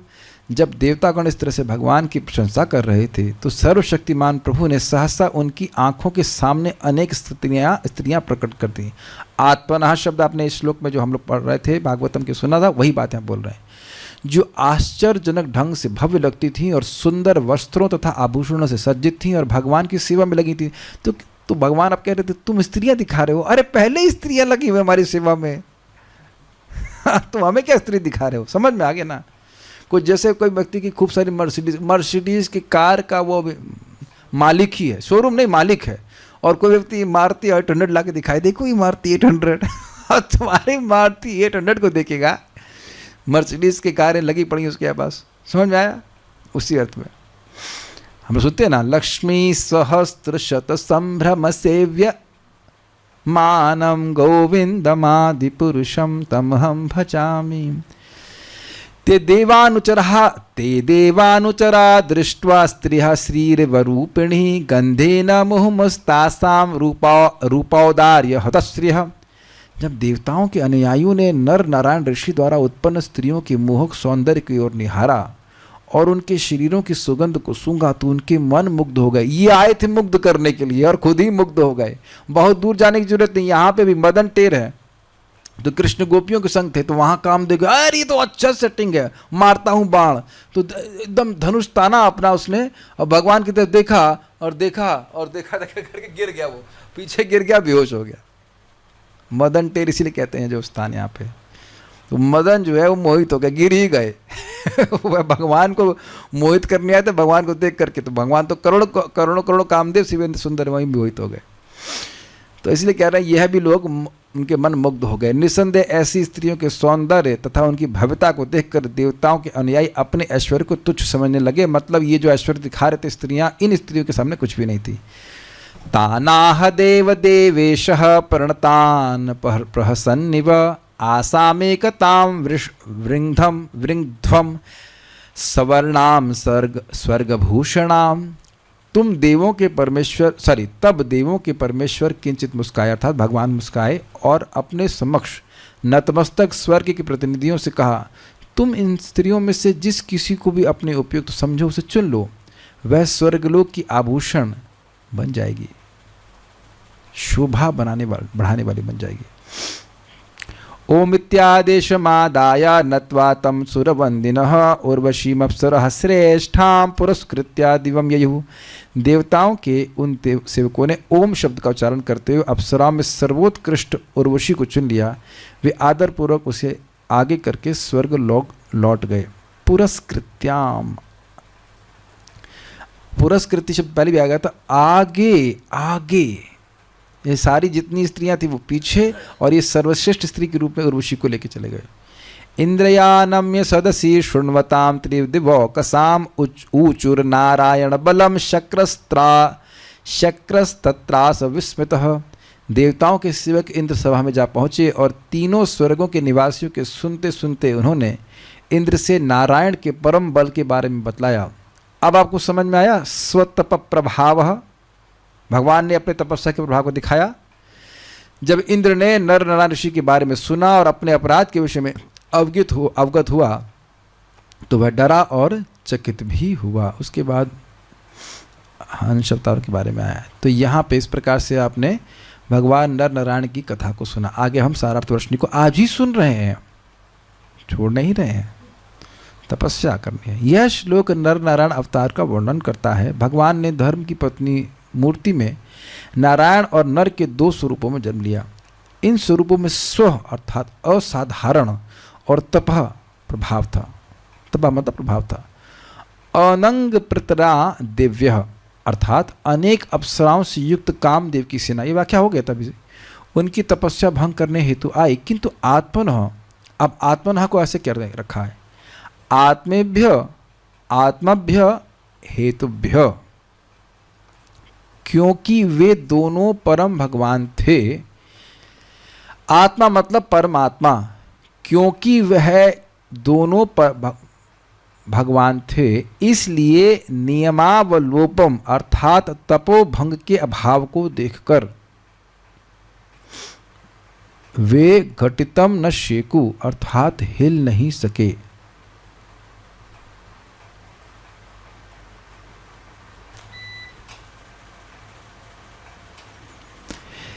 नियमावलोपम, भगवान का तपस्या का नियम भंग नहीं हुआ।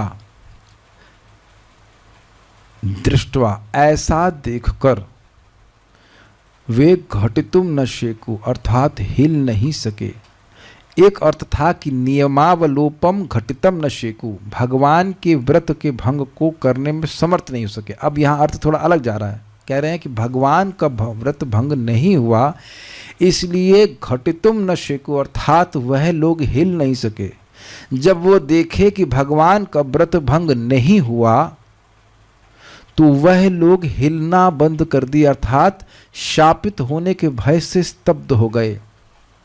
अब क्या होगा, अभी आपने लीला में पढ़ा था ना, अभी सुना, अब क्या होगा, इनका तो तप भंग नहीं हुआ तो अब हिल नहीं पाए। अगर इंग्लिश में कहे शेक मतलब होना हिलना, दे वर नॉट शेकिंग घटितम न शेक, वो हिल नहीं पा रहे थे, उनका हिलना बंद हो गया। इस जगत में भी आप कभी देखते हैं कि किसी महान भक्त के प्रति कुछ अपराध हो जाए, कुछ गलती हो जाए तो व्यक्ति घबरा जाता है, सकपका समझते, सकपका जाता है, समझ कहते हैं किंग कर्तव्य विमूढ़ जाता है। हमारे लिए अब क्या कर्तव्य, हम क्या करें समझ नहीं आता, होता है कि नहीं, सकपकाना समझते ना, स्तब्ध हो जाता है, उस तरह से हो गए। तो ये अर्थ ले रहे हैं। आत्मना शब्द एक ही जाति को व्यक्त करने हेतु द्वि के स्थान पर एक वचन है। आत्मना शब्द के आत्मा शब्द की व्याख्या लेंगे तो आत्मना शब्द ये है, ये एक वचन में है, तो उसका मतलब क्या है कि नर और नारायण दोनों ही भगवान हैं। दो शब्द द्विवचन का प्रयोग नहीं कर रहे हैं, अर्थात वे दोनों ही परमेश्वर हैं। कुछ बात यहाँ पे आई जो हमको समझ में नहीं आ रही, क्योंकि कुछ कौन भागुरी है हमको पता नहीं, लेकिन कुछ अथॉरिटी को कोट करते हुए सारार्थ रोशनी बोल रहे हैं कि भागुरी के अनुसार अशब्दांश का उपयोग करने के बजाय शब्दांश अव एक निषेध को इंगित करता है। इस प्रकार अवलोप अर्थात भंग ना कर पाना। इतनी बात समझ में आ रही कि अवलोप मतलब भंग ना कर पाना, नियमा अवलोप।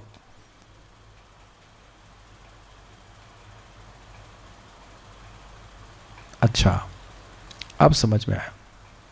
देखिए, हम नियमावलोप का अर्थ क्या ले रहे थे अब तक, नियम का भंग हो जाना। अब यहां चक्रवर्ती बात कह रहे हैं कि नियम का अवलोप हो जाना का मतलब है नियम का भंग न हो पाना। जब इन लोगों ने देखा, आप लोग समझ नहीं पा रहे, संस्कृत देखिए वापस। हम लोग अब तक समझ रहे थे नियमावलोपम घटितम न शेकु, भगवान के नियम का लोप, अवलोप मतलब भंग, नियम का भंग घटितम न शेकु, भगवान के नियम के भंग को नहीं कर पाई। अब ये दूसरा अर्थ ले रहे हैं, कह रहे हैं कि नियम प्लस अवलोप का अर्थ है नियम को भंग नहीं कर पाई। जब यह देखा तो वह घटितुम न शेकु, अर्थात वह स्तब्ध होने के कारण हिल नहीं पाए, ये अर्थ है। हे भगवान,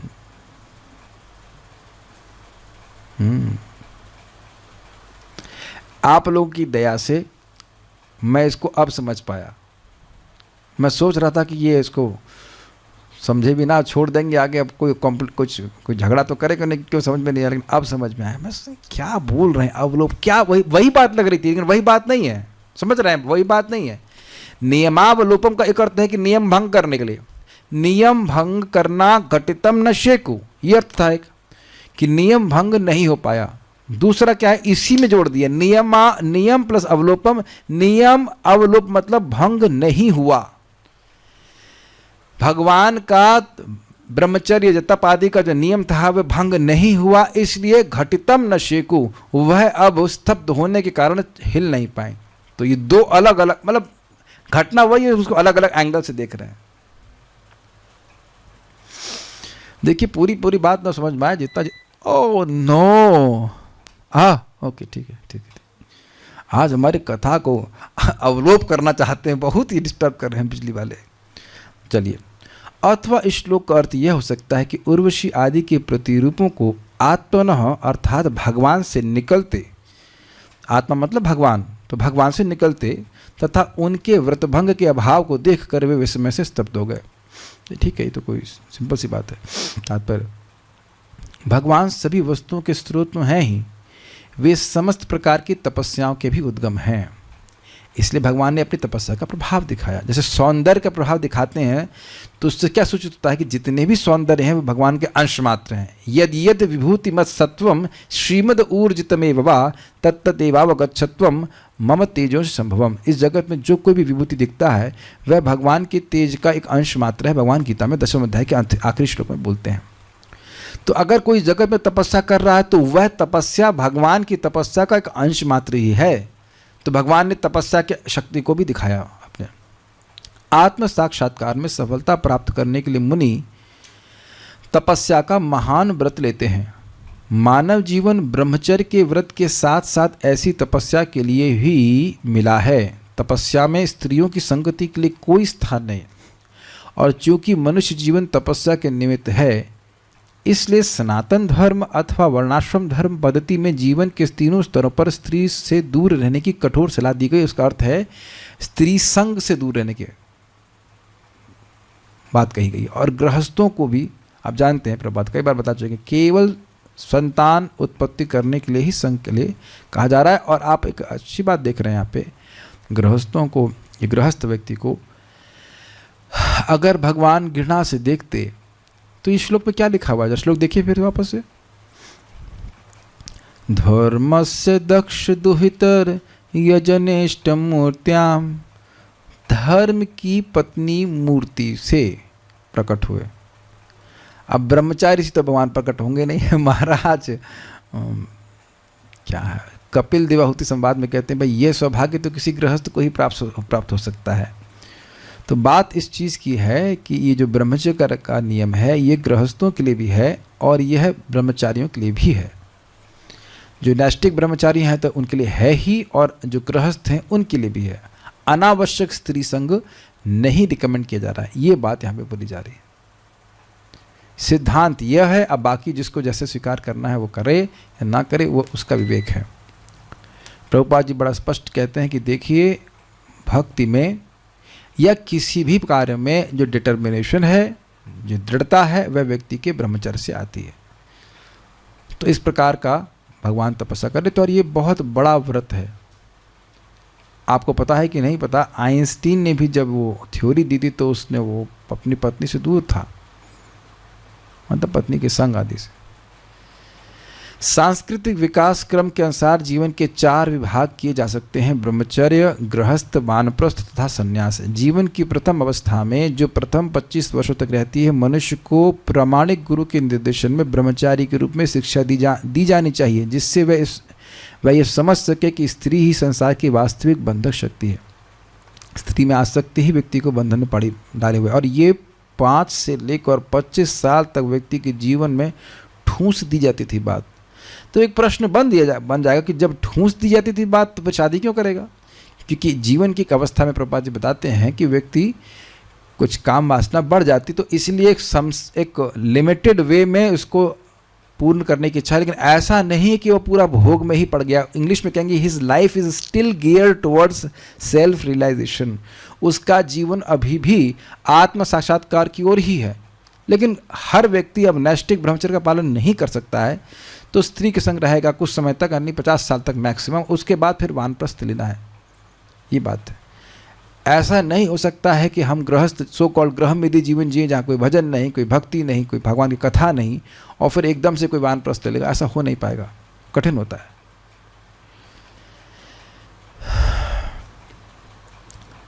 मनुष्य जीवन अत्यंत दुर्लभ है, और इसके द्वारा अत्यंत दुर्लभ भगवत भक्ति की अवस्था व्यक्ति को प्राप्त हो सकती है। समझ गए ना मैंने कैसे उसको रखा? तो इसीलिए इस बात की समझ करके व्यक्ति को अपने मनुष्य जीवन को इधर गियर करना चाहिए। गियर समझते हैं? गियर लगाता आगे बढ़ने के लिए, है ना? आप लोग एक्सीलेटर दबाते हो कहीं आगे बढ़ने के लिए। तो उसी तरह से व्यक्ति को मनुष्य जीवन के द्वारा मन आकर कृष्ण कथा, कृष्ण नाम, भगवान की भक्ति करके आध्यात्मिक में अधिक अधिक प्रगति करने के लिए अग्रसर होना चाहिए, और हर आश्रम में होना चाहिए। गृहस्थ मतलब ये नहीं कि भक्ति को तिलांजलि दे देंगे आप तो 50 साल के बाद देखेंगे, ये नहीं बोला जा रहा है, ये कहीं शास्त्र में नहीं कहा जा रहा है। आजकल ऐसी व्यवस्था कर दी गई है, इसलिए ऐसा लगता है कि आप 10 घंटे, 12 घंटे, 25 घंटे, 25 घंटे तो काम नहीं कर सकते, लेकिन 14-14 घंटे काम करो। किस लिए? रोटी के लिए। आज हम लोग हिसाब से बना, पूछा गया कितनी दाल बनाओ, हमने कहा 100 ग्राम, और 100 ग्राम भी खप नहीं रही थी, शायद वही बच गई। 100 ग्राम भी 2 लोग मिलकर नहीं खा पा रहे थे। मूंग की दाल, 4 रोटी, थोड़ा फल या थोड़ा सब्जी। तो इसके लिए 14 घंटे काम करेंगे, 8 घंटे काम करेंगे, इतना तो बुरा नहीं मानेगा, इतना तो कुत्ता भी काम नहीं करता है। तो इंसान अगर व्यक्ति काम करेगा ऐसे।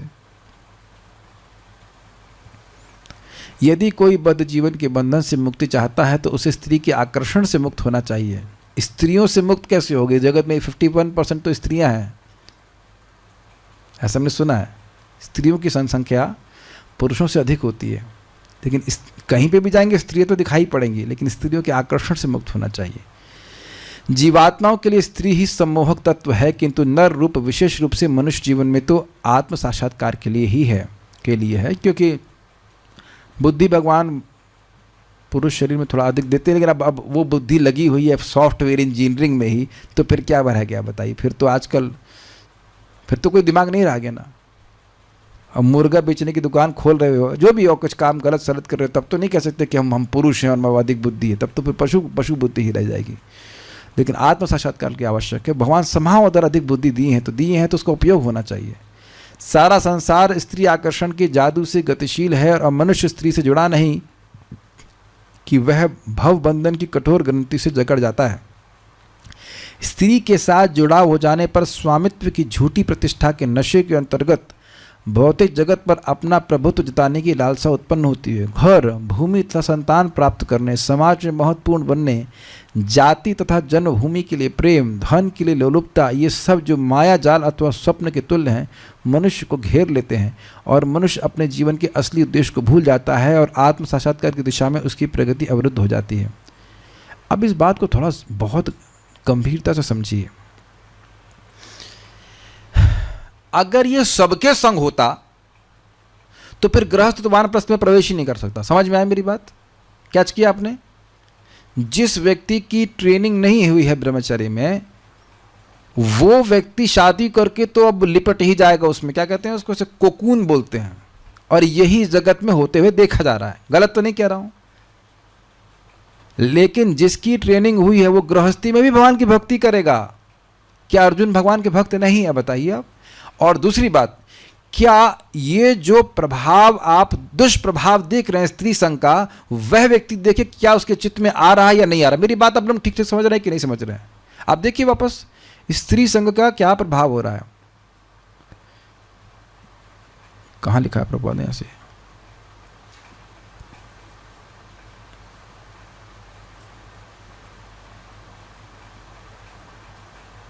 हाँ, मनुष्य स्त्री से जुड़ा नहीं कि वह भव बंधन की कठोर ग्रंथि से जकड़ जाता है।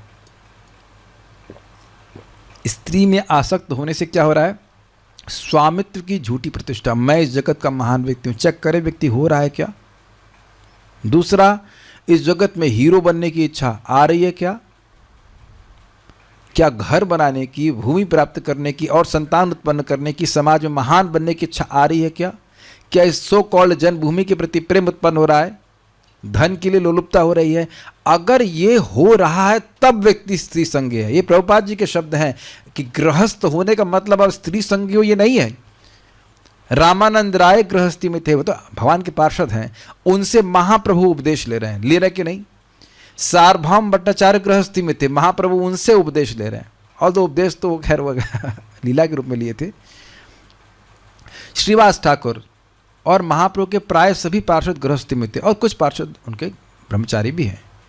ये जो ब्रह्मा जी हैं ये भी गृहस्थ हैं, लेकिन इनका लक्षण क्या है? मेरा मन कभी भी असत पथ में नहीं जाता, ऐसे गृहस्थ हैं। स्त्री संगी नहीं है, संगी मतलब आसक्त, स्त्री में आसक्त नहीं। स्त्री में आसक्त व्यक्ति स्त्री की ही बात करेगा, बच्चों की ही बात करेगा, भूमि की बात करेगा, धन की ही बात करेगा। आप समझ में आए आपको बात? जिसमें व्यक्ति आसक्त होता है वहां उसकी चित्त जाता है, वहीं उसकी वो बात करता है। अम्बरीश महाराज पूरे विश्व के राजा थे, ठीक, यानी कि सबसे बड़ी प्रतिष्ठा, बच्चे भी थे, स्त्री बहुत सुंदर थी, डिवोटी थी, सब कुछ, और सब आज्ञाकारी थे। ये नहीं थी वो खून पी रही हो, बिल्कुल नहीं। लेकिन वो क्या माने? यह सब स्वप्न के समान है, वो कभी उसको सत्य माने ही नहीं। और शिव जी का सुन लीजिए, शिव जी तो भाई गृहस्थी है, गृहस्थी लेके चल रहे हैं, लेकिन वो तो घर भी नहीं बांधे हैं। बरगद के पेड़ के नीचे जाता, मैं समझ रहा है पीपल के पेड़ के नीचे, हमको नहीं, बरगद के पेड़ के नीचे बैठे रहते हैं। उसी के दूध से, बरगद का दूध निकलता, उसी से अपना वो जटा को गूंथ लिए हैं। जटा एकदम कैसे जटा जूट हो गई से कहना चाहिए, वो हो गया। और कथा ही कहते रहते हैं, एक मुख से नाम बोलते रहते हैं और एक मुख से कथा बोलते रहते हैं। और उनका अनुभव क्या है? उमा कहूँ मैं अनुभव अपना, सत हरि भजन जगत सब सपना। और 12 महाजनों में से 7 महाजन गृहस्थ हैं और 5 महाजन ब्रह्मचारी हैं। तो ये तो कोई भेद नहीं देख यहाँ पे दिख रहा है। तो मुख्य बात यह है कि व्यक्ति दूसरों को हम अपना मीटर लेकर ना चले कि वो कितना प्रगतिशील है या नहीं, अपने में देखिए कि क्या हम स्त्री संगी हैं। अगर मैं स्त्री संगी हूँ तो ये सारी चीज़ें आने लग जाएंगी। संतान चाहिए, भूमि चाहिए, घर चाहिए, घर तो सब लोग लेते ही हैं, लेकिन घर मतलब बहुत बड़ा घर चाहिए, ये सब चाहिए, ऐसी व्यवस्था आ रही है। और अगर स्त्री संगी नहीं है, भगवत संगी है, भगवान का भक्त है, चाहे गृहस्थी में भी क्यों ना हो, उसकी भावना मन में नहीं आएगी। Is it okay? यस। ब्रह्मचारी जो प्रायः उच्च जाति का अर्थात ब्राह्मण, क्षत्रिय अथवा वैश्य जाति का बालक होता है, प्रामाणिक गुरु के निर्देशन में 5 वर्ष की अवस्था से 25 वर्ष की अवस्था तक शिक्षा प्राप्त करता है और जीवन की मूल्यों तथा जीविका के लिए विशिष्ट शिक्षण प्राप्त करने का अनुभव प्राप्त करता है। अर्थात ब्राह्मण होगा तो ब्राह्मण की तरह वो आगे कार्य करेगा तो उसे जीविका आएगी, क्षत्रिय होगा तो क्षत्रिय की तरह करेगा, ऐसे उसको शिक्षा प्राप्त होती, उसके अनुसार उसको शिक्षा दी जाती थी। तत्पश्चात ब्रह्मचारी को घर जाने दिया जाता है, जहां वह गृहस्थ जीवन में प्रवेश करने के लिए किसी अनुकूल स्त्री के साथ विवाह करता है। किंतु ऐसे अनेक ब्रह्मचारी हैं जो गृहस्थ होने के लिए घर नहीं जाते, किंतु वे स्त्रियों से किसी प्रकार का संपर्क न करके नैष्टिक ब्रह्मचारी का जीवन बताते हैं। लेकिन दोनों ही जगह सम्यक अवस्थिता, सम्यक आस्थिता व्यक्ति को अच्छी प्रकार से स्थित रहना चाहिए। यह नहीं है कि शादी नहीं करने का मतलब नैष्टिक ब्रह्मचारी होता है। महाराज बड़ा जोक कर रहे थे एक जगह, परम पूज्य राधा गोविंद महाराज कह रहे थे कि कोई व्यक्ति गया तो पूछा ये बच्चे किसके? ये ब्रह्मचारी जी के बच्चे हैं। तो आगे गया, ये किसके बच्चे हैं? क्या घर किसका है? ये महात्यागी जी का घर है। तो इस प्रकार का महात्यागी और ब्रह्मचारी व्यक्ति को नहीं होना चाहिए। नाम मात्र का नहीं है, जो भी आप कार्य करो ईमानदारी से करो, भगवान अंदर बैठे देख रहे हैं, फिर प्रगति होती है। वे संन्यास, फिर आगे वे संन्यास आश्रम स्वीकार करते हैं। बहुत अच्छा है अगर ऐसे करे, बहुत अच्छा है कर सके तो ईमानदारी से करे। वे यह भली भांति जानते हैं कि स्त्री की संगति एक झंझट है जिससे आत्म साक्षात्कार में बाधा पड़ती है। क्योंकि आयु विशेष में, किसी विशेष आयु की परिस्थिति में कामेच्छा अत्यंत प्रबल होती है, इसलिए गुरु ब्रह्मचारी को विवाह करने की अनुमति दे सकता है। यह छूट केवल उन्हीं दी जाती है जो नैष्ठिक ब्रह्मचारी नहीं रह सकते। स्पष्ट समझ में आ रहा है? और यह भी बड़े सम्मान के संग दिया जाता है, इस स्थिति को समझते हुए, उसके चित्त को समझते हुए। लेकिन समझने का प्रयास कीजिए, स्त्री स्वीकार करने का मतलब यह नहीं हो गया कि वह बिल्कुल भोग में ही पड़ गया है, उसका जीवन अब भगवान को भूल के चलना है, ऐसा नहीं हो रहा है। लेकिन अब पूरा नैष्ठिक ब्रह्मचर्य का पालन नहीं कर सकता तो वह गृहस्थ ब्रह्मचारी के रूप में प्रवेश करता है, और ऐसा भेद कर पाना प्रमाणिक गुरु के लिए ही संभव है। इस प्रकार तथा कथित परिवार नियोजन का कार्यक्रम आवश्यक है। हम अपनी घटना बताएं तो परम पूज्य एक सन्यासी हमारे घर पे आए। हम सोच रहे थे, बीच में शादी का विचार आ रहा था, शादी करें कि ना करें, तो महाराज बड़े विनोद में बोले कि देखिए भाई, एक नीति है। क्या? बोले कि अगर कहीं विचार आ रहा है कि यात्रा करें तो या ना करें तो नहीं करनी चाहिए। फिर 2-3 और जगह बोले कि ये करें या ना, भोजन करें या ना करें तो नहीं करना अच्छा है। तो हम खुश हो रहे थे कि क्या यही बात बोलेंगे। बोले अगर लेकिन इच्छा हो कि शादी करें या ना करें तो कर लेना अच्छा है। तो अब इसका कारण क्या है? एक बार आपके मन में द्वंद्व आ गया। मैं अपने जीवन में देखता था कि जब हमारी शादी करने की इच्छा नहीं थी तो एकदम कोई बोल देगा तो मैं गुस्सा हो जाता था, बरस जाता, मैं क्या बोल रहे हैं, फालतू बात मत कीजिए। कोई विकल्प ही नहीं आता था। लेकिन अब काल के प्रभाव से, भगवत इच्छा से जब मन में द्वंद्व आ गया कि शादी करना है कि नहीं करना है, तब फिर आप नैष्ठिक ब्रह्मचारी नहीं रह सकते। ये बात है। पता नहीं मैं पर्सनल बात क्यों बोलनी चाहिए, नहीं बोलनी चाहिए थी, लेकिन जो भी है ये भगवत इच्छा से ही होता है। अब ये क्यों काल का प्रभाव है, क्यों हो रहा है, जो कि पहले मेरे को बिल्कुल नहीं चाहती, तो मैं अपने प्रैक्टिकल देख रहा था, कुछ भी हो जाए नहीं शादी करेंगे भावना थी। तो ये भावना है तो शादी नहीं करनी चाहिए, नहीं करनी चाहिए, फ्रस्ट्रेट हो जाएंगे बिल्कुल। लेकिन जैसे किसी के मन में द्वंद्व आने लग गया कि करें कि ना करें, जो भी काल के प्रभाव से, कर्म के प्रभाव से, जैसा भी कुछ है भगवत इच्छा से, तब व्यक्ति को फिर शादी कर लेनी चाहिए। ये चीज़ है। महाराज ने बड़ा अच्छा, मुझे बड़े ठंडे दिमाग से महाराज बोल रहे थे, कुछ भी हम नहीं बोले कौन से महाराज, लेकिन हमारे रूम पे आके बात की थी वो, बिल्कुल शांति से, बिल्कुल आराम से, कुछ भाई उनको मतलब जो है कोई उनमें कोई गुस्सा या ऐसा कुछ भी नहीं था, बड़े आराम से बात कर रहे थे। मैं बड़ा परेशान था भाई, काफ़ी समय से ब्रह्मचर्य का पालन कर रहे थे, तो दिक्कत तो मतलब कन्फ्यूजन रहता ही है व्यक्ति का। ऐसे हमको भी एक वक्त बोल रहा था तो हम यही बात उसको बोले। हमारा मित्र है, हमारे समय में ज्वाइन किया था आश्रम में, अब वो लाल कपड़े में थे, बोले अब शादी करने की इच्छा हो रही, पर करना चाहिए कि नहीं करना चाहिए। हमने कहा जब ये मन में आ गया कि करना चाहिए कि नहीं करना चाहिए तो फिर आपको करना चाहिए, क्योंकि उससे पहले जब वो ज्वाइन किए थे तब वो सब नहीं पूछ रहे थे। तो ये एक सामान्य उपदेश सभी के लिए कि जिसको ब्रह्मचारी रहना है, अगर उसने सोच लिया कि ब्रह्मचारी ही रहना है तो फिर उसे ब्रह्मचारी रहना है, लेकिन उसे ब्रह्मचारी रहूं और ना रहूं तो फिर ये दिक्कत है। और यही बात अगर आपको याद हो, महाराज जी लेक्चर बोले थे, परम पूज्य वृंदावन चंद्र महाराज हमारे गौशाला में क्लास में रूम में भी बोले थे कि जो ब्रह्मचारी रहना है क्या कुछ भी हो जाए हम शादी नहीं करेंगे, ऐसा उसकी भावना स्ट्रांग रहती है। लेकिन जिसके मन में दुविधा चल रही है फिर उसके लिए कठिन हो जाता है, किसी भी वजह से चल रही है जो भी है, तो उसकी मनस्थिति को देखकर गुरु आज्ञा देते हैं। इस प्रकार तथाकथित परिवार नियोजन का कार्यक्रम आवश्यक है। जो गृहस्थ ब्रह्मचर्य की सम्यक शिक्षा के बाद शास्त्रानुमोदित रीति से स्त्री की संगति करता है, वह गृहस्थ कुत्ते बिल्लियों की तरह का नहीं होता है। समझ में आ गया ना? ऐसा गृहस्थ 50 वर्ष की आयु के पश्चात स्त्री की संगति त्याग कर वानप्रस्थ आश्रम में प्रवेश करके स्त्री के बिना रहने का अभ्यास करता है। अब आप लोग को विरोधाभास लगेगा, भाई वानप्रस्थ में स्त्री के साथ रहते, तो कहने का आशय है कि स्त्री संग का कोई मतलब नहीं है। समझ गए ना बात? ठीक। जब अभ्यास पूरा हो जाता है तो वानप्रस्थ ही संन्यास ग्रहण करता है तथा स्त्री से, यहाँ तक कि अपनी विवाहिता पत्नी से भी अपने को अलग कर लेता है। बड़ा इंटरेस्टिंग है कि हम रह रहे हैं वहाँ पे, नीचे प्रभु जी रहते हैं, वो वानप्रस्थी हैं, अकेले ही रहते हैं। तो बीच में माता जी आए तो हमने उनसे बोला कि आप उनको अपने संग क्यों नहीं रखते हैं, तो उन्होंने बड़ा अच्छा बात बोली, अब बहुत दिन साथ रह लिए, दिस इज नेचुरल डिटैचमेंट। काफ़ी इंटरेस्टिंग है, घृणा नहीं है, देखिए ध्यान दीजिए, घृणा नहीं है। उन्होंने कहा बहुत दिन साथ रह लिए, अब अकेले अपने रहते हैं। एंड इट वॉज, वो देखिए बहुत ज़्यादा पंडित नहीं है, ज्ञानी कुछ नहीं है, but just it was just natural detachment. ऐसा नहीं कि अपनी पत्नी से घृणा कर रहे हैं, कुछ भी नहीं, लेकिन वो स्वाभाविक उनका मतलब विरक्ति ना। बल्कि मैं अपनी माँ को भी देखा, माँ अपने से बोल रही थी, पिताजी की तो मृत्यु होगी, अब हमारी कोई इच्छा नहीं है। It's very nice from to here from her. अब हमारी कोई इच्छा नहीं है। तो आप देखेंगे कि इस अनुभव, जो भी लोग गृहस्थी में प्रवेश करते हैं, ये इसके द्वारा, जो लोग भक्ति भी करते रहते हैं वह इसके द्वारा शुद्ध हो जाते हैं। जो भी एक मन भावना रहती है कि हाँ कुछ इसमें हम कुछ मिल जाए, वो सब समाप्त हो जाता है।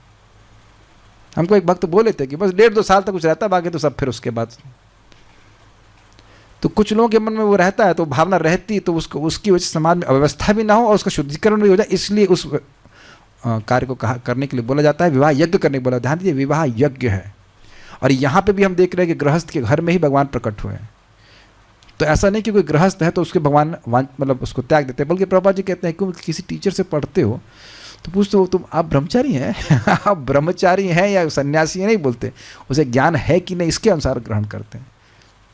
तो ये बैलेंस लेकर चलना पड़ेगा हम सभी लोगों को। हमारे परम पूज्य राधानाथ महाराज बोलते हैं कि आपको यह देखना होगा कहाँ आप अच्छे से सेवा कर सकते हो, ये महत्वपूर्ण बात है। तो ट्रेनिंग लेकर के व्यक्ति इस प्रकार से प्रवेश करे। कठिनाई यह है कि आजकल ट्रेनिंग के बिना व्यक्ति प्रवेश करता है, ये दिक्कत है। अब जब व्यक्ति जो लड़का है, अब वो उठ ही रहा है 7 बजे 8 बजे, तो क्या फिर वो गृहस्थ आश्रम बनाएगा? अरे लड़के की तो बात छोड़िए, लड़कियाँ आजकल 8 बजे 9 बजे उठ रही हैं। हमको एक वक्त बता रहे थे कि वो जालंधर में लड़कियाँ उठेंगी, लैट्रिन फैट्रिन जाएंगी, वो बस स्नान किए बिना ही पैंट, वो क्या कहते हैं, सेंट पेंट मार के स्कूल चली जाएंगी। तो ये लक्ष्मियाँ हैं कि पूतना है? महाराज जी का शब्द है कि जो लड़की सुबह उठ करके स्नान करती है, जिससे शादी होगी, जहाँ जाएगी तो वह लक्ष्मी की तरह कार्य करेगी। महाराज के शब्द सुना है ना आपने? यस। एक और शब्द भी है, ये महाभारत का है, महाराज की ही बात है। महाराज बता रहे थे कि एक पुरुष के लिए सबसे अच्छा मित्र उसकी पत्नी है, लेकिन वह धर्म पत्नी होनी। धर्म मतलब धर्म को में साथ देने वाली। ये नहीं कि पति उठ गया 4 बजे और रानी जी उठ रही है 6 बजे 7 बजे 8 बजे उठ के चाय पी रही हैं, तो फिर वो चीज़ ठीक नहीं है। स्त्री से वियुक्त होने की पूरी योजना के अध्ययन से प्रतीत होता है कि आत्म साक्षात्कार के मार्ग में स्त्री बाधक है और भगवान नारायण रूप में स्त्री से वियुक्त होने की शिक्षा देने के लिए प्रकट हुए। दृढ़ ब्रह्मचारी के तपस्वी जीवन से ईर्ष्यालु होकर उसका व्रत भंग करने के उद्देश्य से देवता कामदेव के सैनिकों को भेजते हैं, यानी सभी के संग ऐसी परीक्षा होती है। किंतु भगवान के समक्ष उनकी एक भी नहीं चली, क्योंकि जब देवी सुंदरियों ने देखा कि उनकी योगमाया से असंख्य सुंदरियां प्रकट हो सकती हैं और उन्हें बाह्य रूप से आकृष्ट होने की आवश्यकता नहीं है। आम कहावत है कि हलवाई कभी मिठाइयों से ललचाता नहीं। समझ में आ गया? व्याख्या कर दी थी मैंने पहले ही। हलवाई तो सदा ही मिठाइयाँ बनाता है, उन्हें खाने की कोई इच्छा नहीं रखता। उसी प्रकार भगवान अपनी हिलादनी शक्ति से असंख्य दैवी सुंदरियाँ उत्पन्न कर सकते हैं, अतः वे भौतिक संसार की छद्म सुंदरियों से लेश मात्र भी आकृष्ट नहीं होते। छद्म सुंदरी मतलब क्यों? उनकी आकृति सुंदर है लेकिन प्रकृति सुंदर नहीं है। सबका शरीर कैसा सब जानते, व्याख्या की आवश्यकता नहीं है। जो यह नहीं जानता वह मूर्खतावश दोष देता है कि भगवान श्री कृष्ण ने वृंदावन की रासलीला में स्त्रियों के साथ या कि द्वारका में अपनी 16,000 पत्नियों के साथ रमण किया। अब ये घटितम नशेकु शब्द द्वारका की रानियों के संबंध में आप सुन चुके हो कि उनके बाण, भगवान की पत्नियों के बाण कामदेव को भी परास्त करने वाले थे, मदन को भी दमन करने वाले थे, लेकिन वह बाण जो नेत्र के बाण थे वो भगवान को प्रभावित, घटतम नशे को भगवान को प्रभावित नहीं कर सके। 16,108 रानियों के संग रहते हुए भगवान पूर्ण ब्रह्मचारी थे। ये भगवान की अद्भुत शक्ति है। और गोपाल तापनी उपनिषद में भी कहा गया कि जब गोपियाँ यमुना क्रॉस करना चाहती थी तो यमुना में कोई पुल नहीं था, तो भगवान कहे जाके बोल दो यमुना देवी को कि कृष्ण ब्रह्मचारी। गोपी कहती कृष्ण ब्रह्मचारी, ये कैसे? इतनी सारी गोपियों के संग लीला कर रहे हैं लेकिन भगवान की भोग की इच्छा बिल्कुल नहीं है। वह उनके प्रेम का आदान प्रदान करने के लिए उनको अपनी प्रेयसी के रूप में स्वीकार करते हैं। ये भगवान की अद्भुत शक्ति है। भगवान आत्माराम है।